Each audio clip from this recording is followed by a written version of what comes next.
1, 2교구 목사님들께서 지금 많이 편찮으셔가지고 에스겔 3장 1절에서 15절까지 내용입니다. 에스겔 3장 1절에서 15절까지 내용입니다. 이 내용이 긴 관계로 따로 읽지는 않고 한 절 한 절 읽으면서 내용들을 살펴보겠습니다.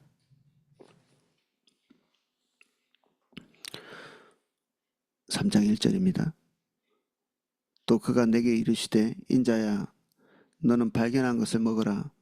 너는 이 두루마리를 먹고 가서 이스라엘 족속에게 말하라 하시기로 내가 그 입을 벌리니 그가 그 두루마리를 내게 먹이심에 내게 이르시되 인자야 내가 내게 주는 이 두루마리를 내 배에 넣으며 내 창자에 채우라 하시기에 내가 먹으니 그것이 내 입에 달기가 꿀 같더라.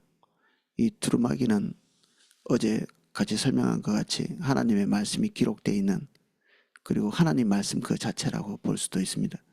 그래서 이걸 지금 환상 중에 실제로 먹었다기보다는 환상 중에 하나님과의 대화를 통해서 이것을 먹기도 하고 삼키기도 하고 그리고 맛도 보고 그런 것들을 경험하는 거죠. 그래서 이것을 먹고 창자에 채우라고 말씀하신 것은 하나님께서 선지자들에게 말씀하시는 말씀은 정보의 전달 그 이상입니다. 하나님께서 정보를 전달하기 위해서 선지자를 부르는 게 아니라 하나님의 마음을 공감할 수 있는 사람을 부르시는 거죠. 하나님의 감정, 슬픔, 기쁨, 그리고 분노, 그리고 이스라엘 백성을 향한 연민, 이 모든 것들을 같이 공감하고 말씀을 선언할 자, 그러한 자들을 보내는 거죠. 그래서 쉽게 정보만 전달하면 될 일을 하나님께서는 여러 가지 과정을 통해서 때로는 혹독한 그런 과정을 통해서 이 하나님의 말씀을 전달하는 이 선지자가 하나님의 심정까지도 공유할 수 있도록 하죠. 하나님의 음성을 듣는 것은 어린아이들도 할 수 있거든요. 근데 어린아이들이 할 수 없는 게 뭐냐면 하나님의 심정을 공유하는 것, 이게 잘 되지 않습니다. 하나님의 임재도 경험할 수 있고 방언도 하고 은사도 체험하고 그런 온갖 것들을 다 하면서도 하나님의 마음이 무엇인지에 대한 이런 이해들을 잘 하지 못하는 것들을 보거든요. 그래서 기도사역이나 이런 일들을 우리 많이 하는데 이 정보를 전달하는 것, 하나님께서 상대방에게 뭔가를 말씀하시기를 원해서 그걸 전달하는 것, 이것들은 아주 기초적인 거죠. 근데 그게 10% 20%밖에 안 됩니다. 그 정보 전달은. 나머지 대부분의 것들은 하나님의 마음을 전달하는 거죠. 이 정보를 가지고는 마음을 충분히 전달할 수가 없습니다. 그래서 기도사역자들에게는 이게 다른 사람을 섬기는 거지만 이게 우리에게 엄청난 유익을 가져다 주는 게 이것을 전달하면서 하나님 아버지께서 어떤 마음으로 그들에게 다가가기를 원하시는지를 가르치시는 거죠. 이런 것들을 배우는 것은 너무 귀한 일이죠. 그래서 이 기도사역을 오랫동안 섬기면 그리고 성실하게 섬기면 아버지의 마음을 알 수 있는 기회가 더 많이 우리에게 접해지는 거죠. 그래서 여기 먹으라는 이 지시, 하나님의 지시는 정보 전달 이상의 것들이 요구되어지는 그런 순간이라고 볼 수 있습니다.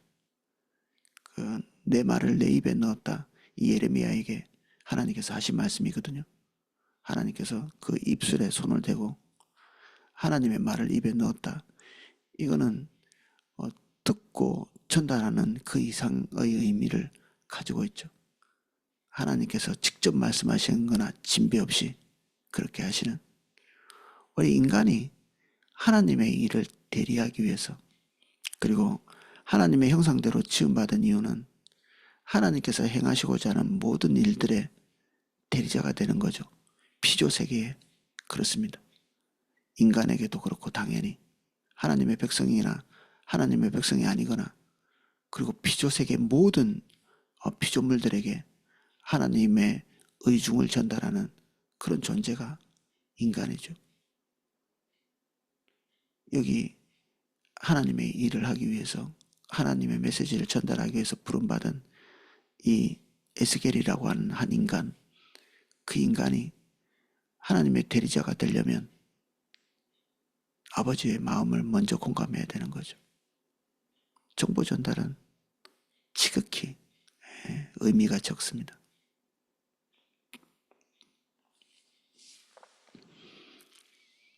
4절입니다. 그가 또 내게 이르시되 인자야 이스라엘 족속에게 가서 내 말로 그들에게 고하라. 너를 언어가 다르거나 말이 어려운 백성에게 보내는 것이 아니요 이스라엘 족속에게 보내는 것이라. 너를 언어가 다르거나 말이 어려워서 내가 그들의 말을 알아듣지 못할 나라에게 보내는 것이 아니니라. 내가 너를 그들에게 보냈다면 그들은 정녕 내 말을 들었으리라.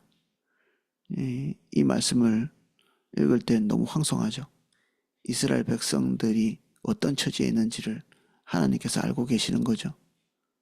한 면에서는 말해봤자 소용도 없는 그 사람들에게 말하라고 보내니까 에스겔 입장에서는 헛수고 이렇게 뻔한 일을 하는 거죠.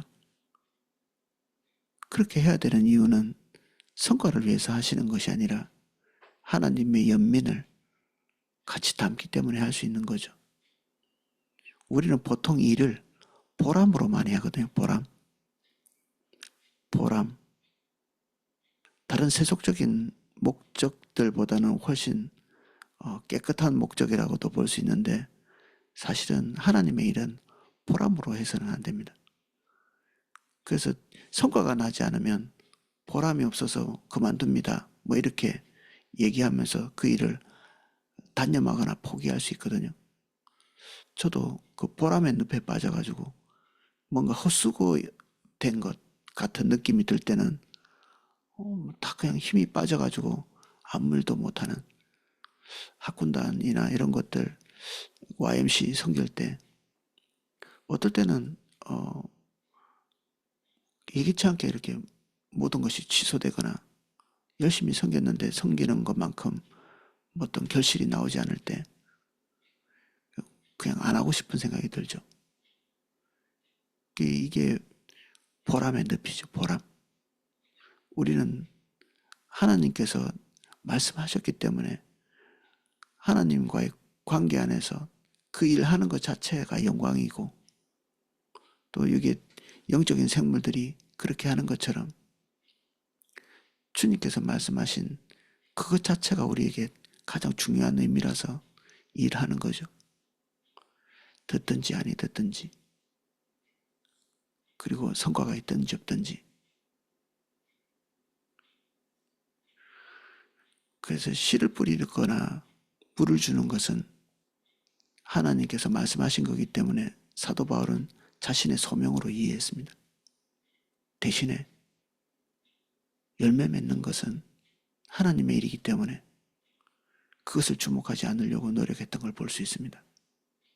씨 뿌리는 것은 자신의 몫이고 물 주는 것도 자신의 몫이고 교회의 몫이고 그러나 열매 맺는 것은 하나님의 일이다. 결국 우리는 최종적인 결론이 어떻게 끝날 것인가 이것을 보고 달려가면 실족하기 쉽습니다. 주님이 지금 동행하고 계신다. 이것이 우리에게 가장 큰 보상이죠. 가장 큰 보상. 주님이 일하시고자 하는 곳에 내가 있고 주님이 말씀하고자 하는 것을 내가 말씀하고 말하고 대언하고 이게 우리에게 있는 가장 큰 보상이죠.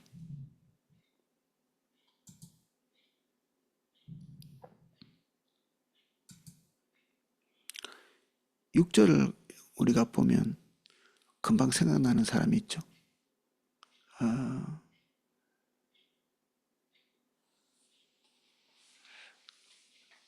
요나 같은 사람들.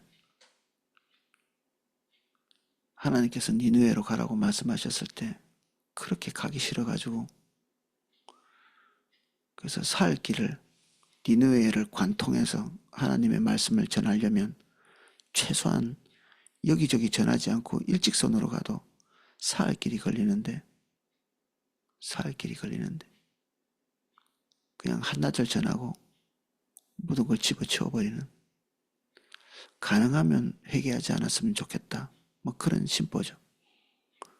내가 하나님께서 시키시니까 죽지 못해서 니느웨의 복음을 전하기는 하는데, 그들의 백성들, 즉 이스라엘 백성들이 어떤 태도로 하나님의 말씀을 받는지 본인이 아니까 듣고도 돌이키지 않기를, 혹시 한 사람이라도 더 듣고 돌이킬까봐 일직선으로 관통해도 사흘이 걸리는 그 니느웨 성을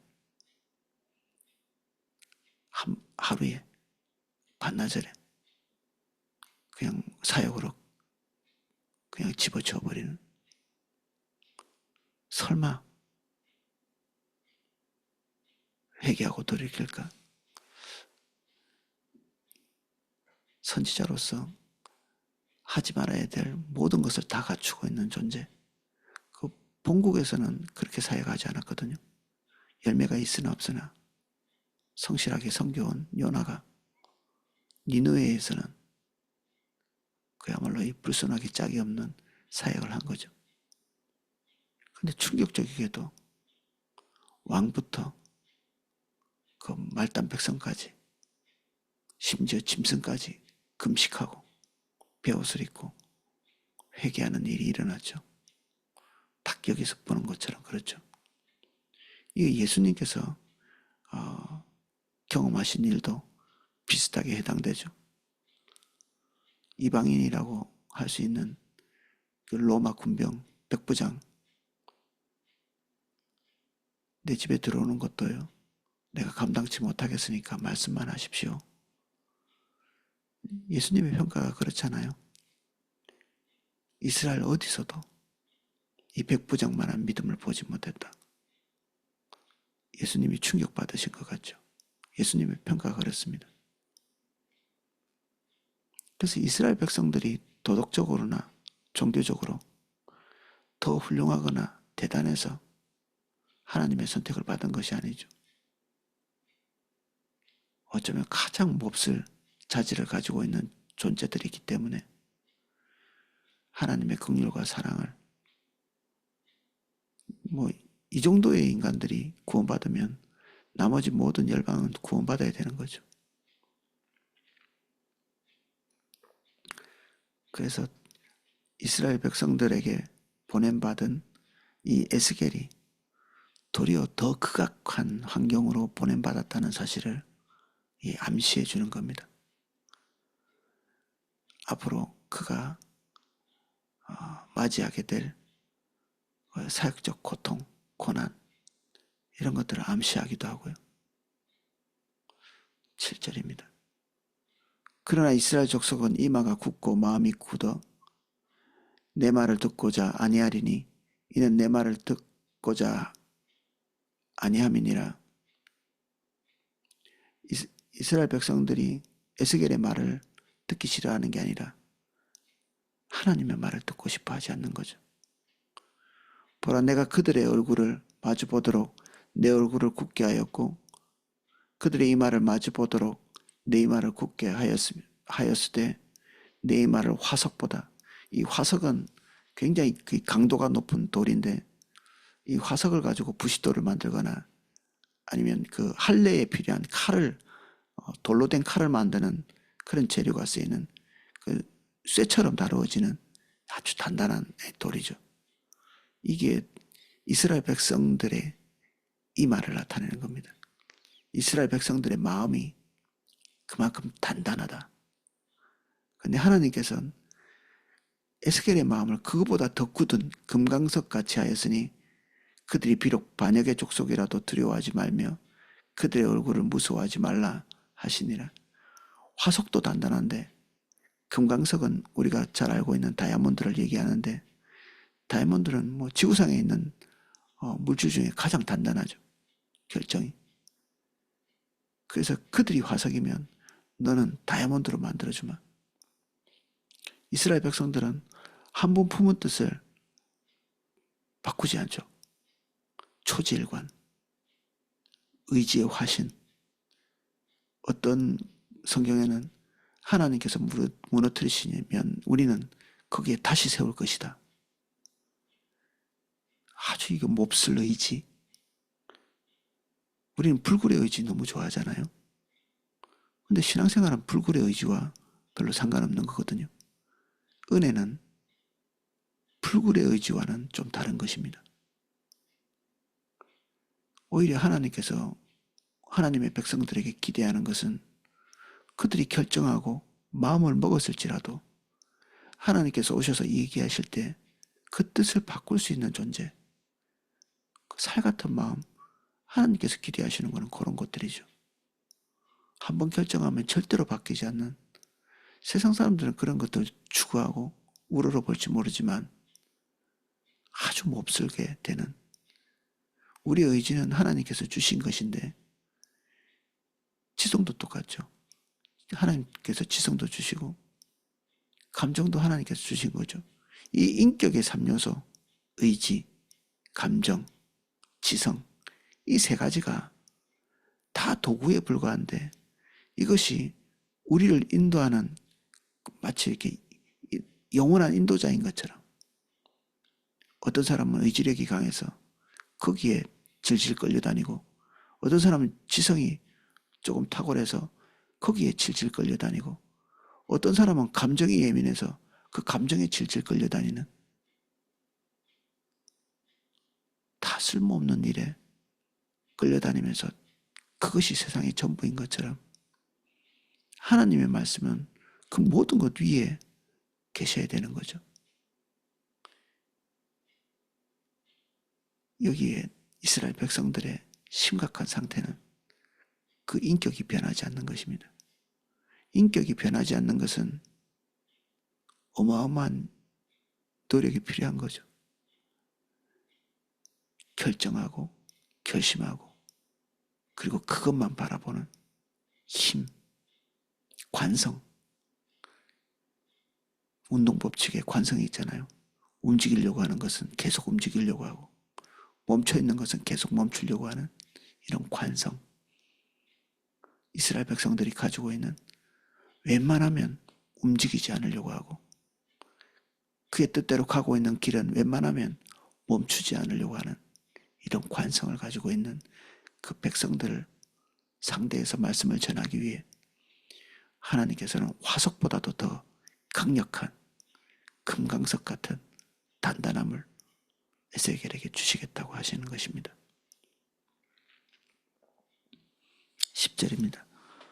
또 내게 이르시되 인자야 내가 내게 이를 모든 말을 너는 마음으로 받으며 귀로 듣고 사로잡힌 내 민족에게로 가서 그들이 듣든지 아니 듣든지 그들에게 고하여 이르기를 주 여호와의 말씀이 이러하시다 하라.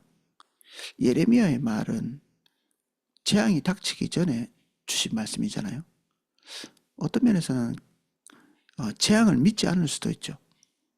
그러니까 좀 마음이 교만해질 수도 있고 예레미야 시대는 그런 식으로 조금 이해해 볼 수 있는데, 이 에스겔이 하나님의 말씀을 전할 때는 이미 두 번의 패망, 포로로 두 번 끌려갔으니까 두 번의 침공을 통해서 그들이 더 바닥으로 떨어질 수 있을까 싶을 만큼의 상태가 되었는데도 오히려 그들 마음이 부드러워지기는커녕 더욱더 단단해져 있는 그런 상태죠.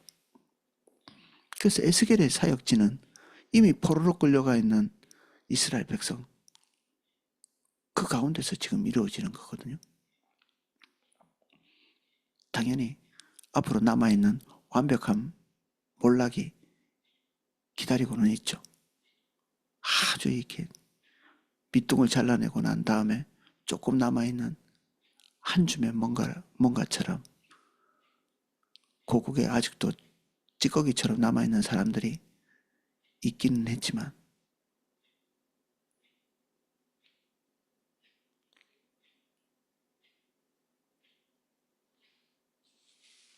어쩌면 거의 이제는 밑바닥에 와 있는 사람들에게 말씀을 전하지만 조금도 그 고통을 통해서 심령이 겸손해지지 않고 부드러워지지 않은, 오히려 더 단단한 의지력을 발동해서, 아주 뒤에 보면 알겠지만 우리가 하늘 항우를 섬길 때는 이 고통이 없었는데, 우리가 하늘 항우를 섬기지 않을 때 그때부터 우리가 어려움을 겪었다 뭐 이딴 소리를 하고 있는,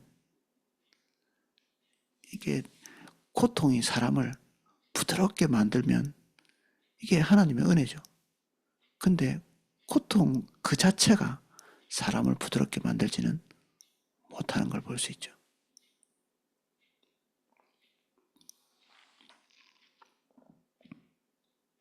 12절입니다. 그때 주의 영이 나를 들어 올리시는데 내가 내 뒤에서 크게 울리는 소리를 들으니 찬송할지어다.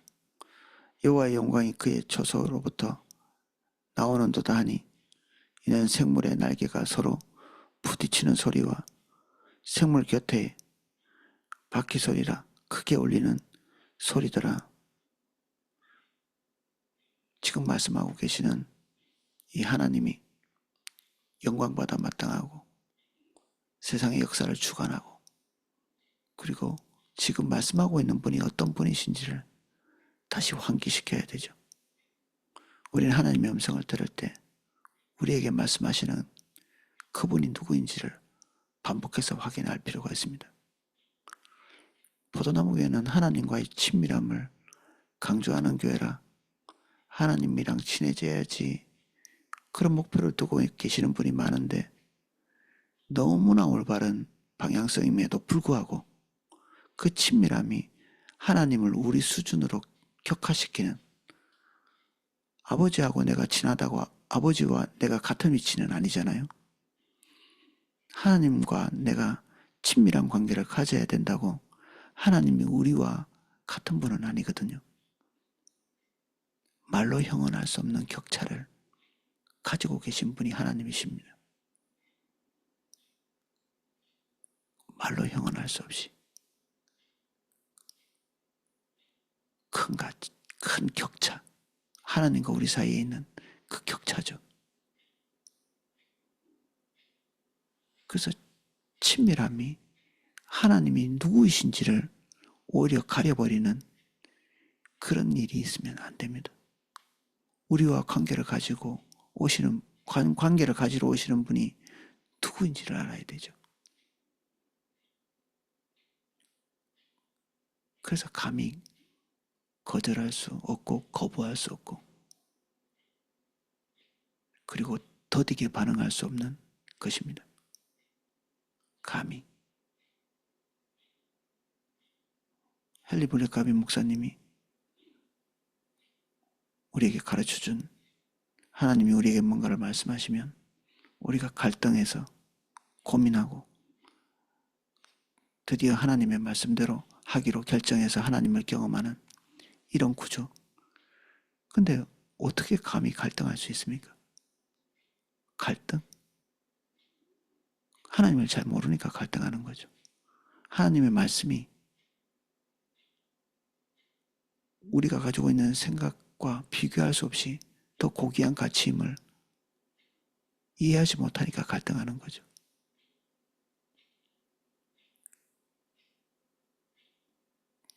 하늘의 생물들은 갈등하지 않잖아요. 하나님과 가까이 있기 때문에. 하나님과 가까이 있지 않을수록 고민이 많습니다. 갈등이 많고, 이럴까 저럴까 계속 재는 거죠.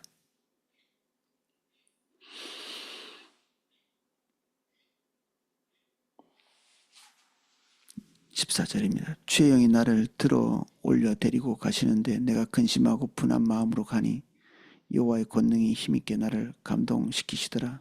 하나님의 말씀이 에스겔에게 들어온, 그리고 그 말씀이 들어와서 체화됨,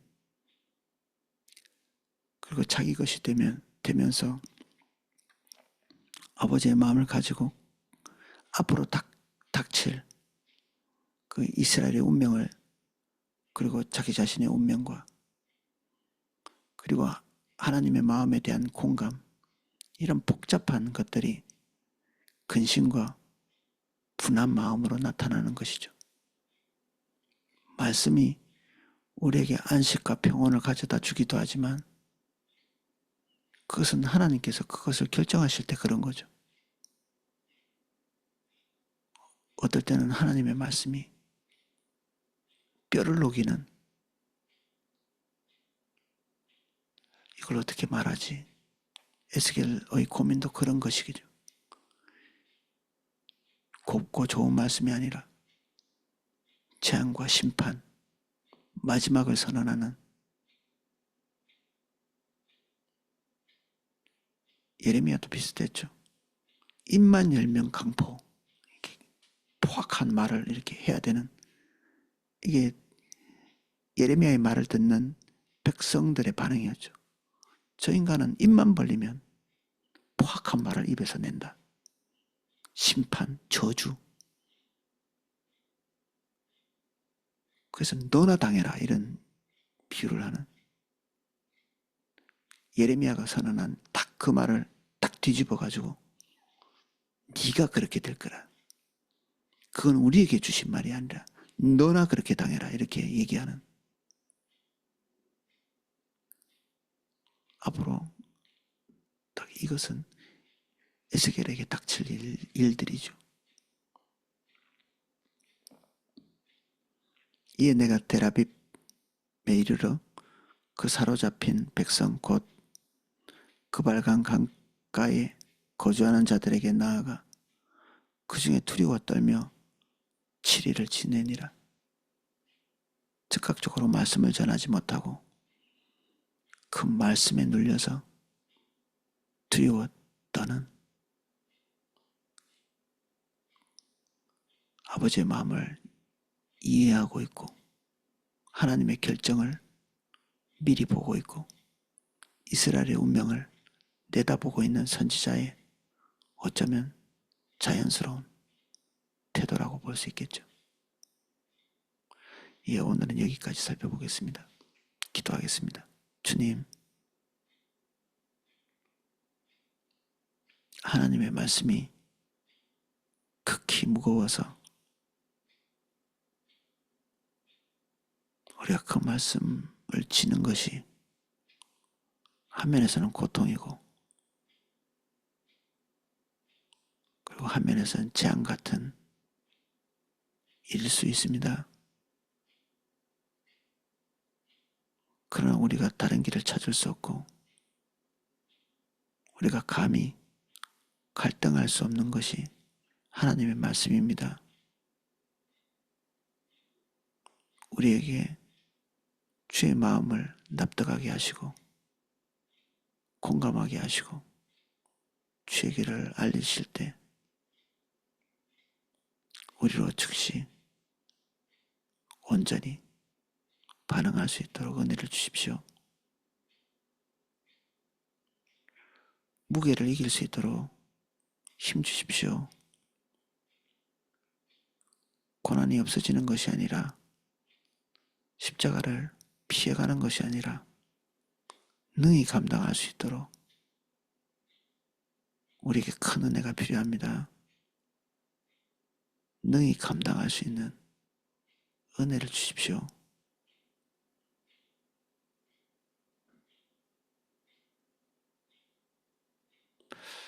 이 시간 저희들 주님 구할 때 오셔서 우리를 만나 주십시오. 예수님 이름으로 기도합니다. 아멘.